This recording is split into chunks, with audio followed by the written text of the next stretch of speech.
弟兄姊妹平安，今天是2024年的5月7号。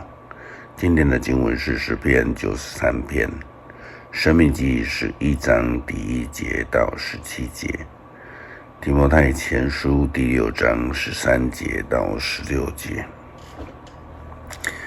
今天要跟大家分享的主题是至高主上帝。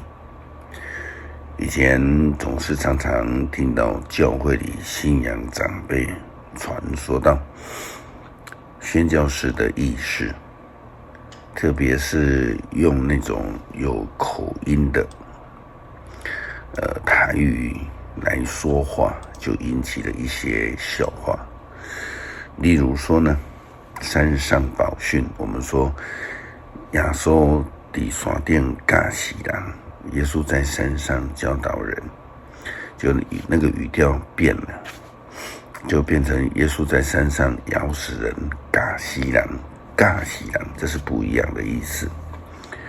然后有医治的神迹，就说那个跛脚的被医好，就说摆脚互你行去。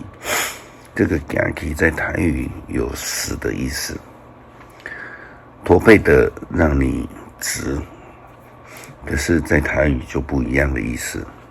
温故的互你直去，也是在讲人死掉的情形。青梅互你扛去，那这个扛去也是同样这个发音啊。另外一句常常在布道会的时候听到的，就是用英文来说 Jesus is the greatest， 耶稣是最伟大的。有一位刚信主的台语翻译者，他就直译台语说耶稣是上大位。虽然这些都是让我们发笑的一些描述，但是他们所传讲的内容却是非常的严肃的、真实的，充满了上帝的爱与怜悯。蒙召得救的人，基督徒就必须要时常的遵行他的规律，并且要记得他一切的教导。我们在申命记11章第1节到17节的经文，这样子告诉我们：上主伟大，你们要爱上主你们的上帝，始终遵行他一切的法律诫命。要知道，我今天是对你们，而不是对你们的儿女说话，因为你们亲自体验上主而认识他。你们见过上主的伟大、全能和能力，还有奇迹。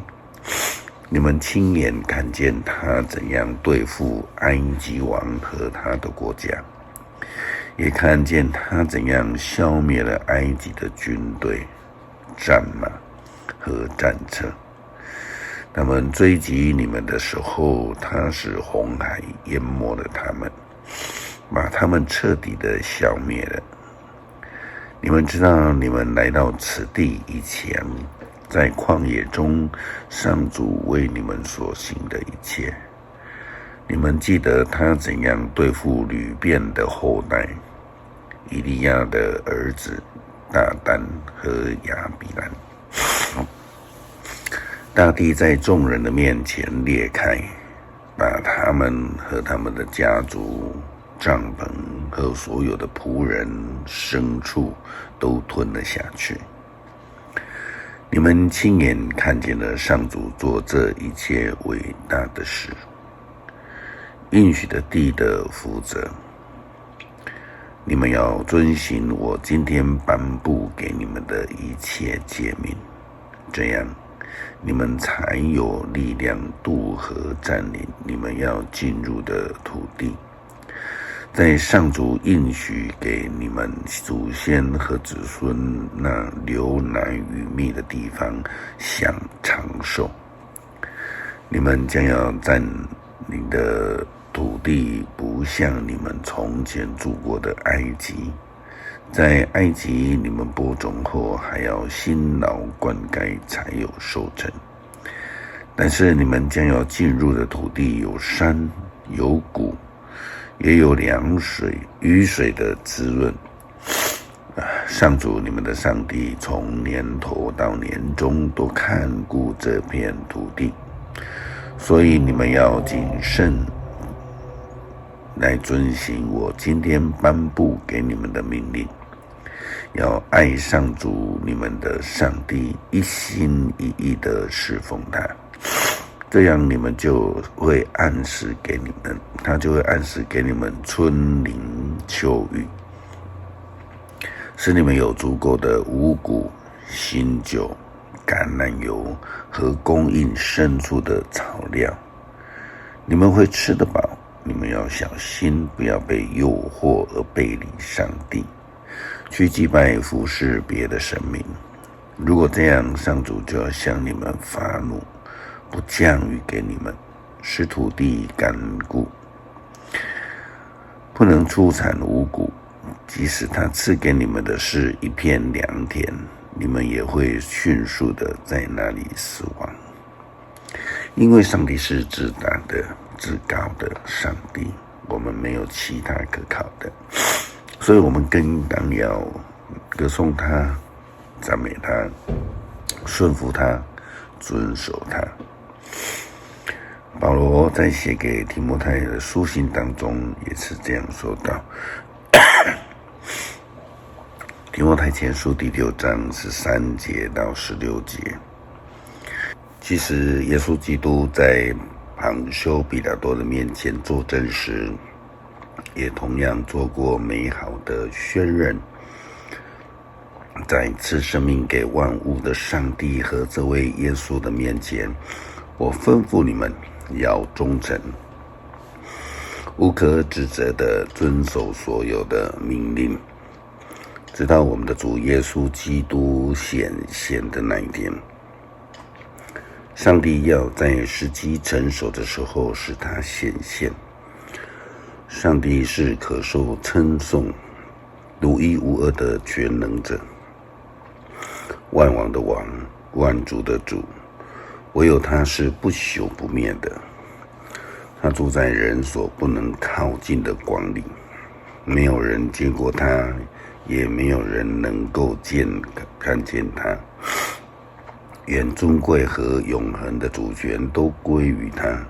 阿们。至高的上帝是我们唯一的依靠，是应当受称颂的。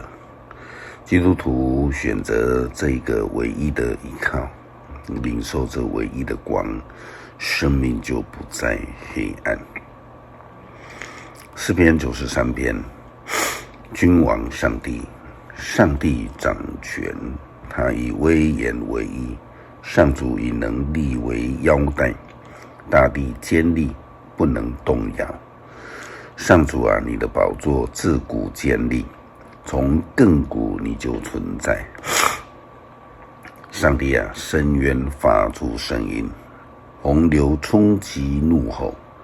上主在高天统治，压倒了洪水的怒叫，胜过了海洋的浪涛。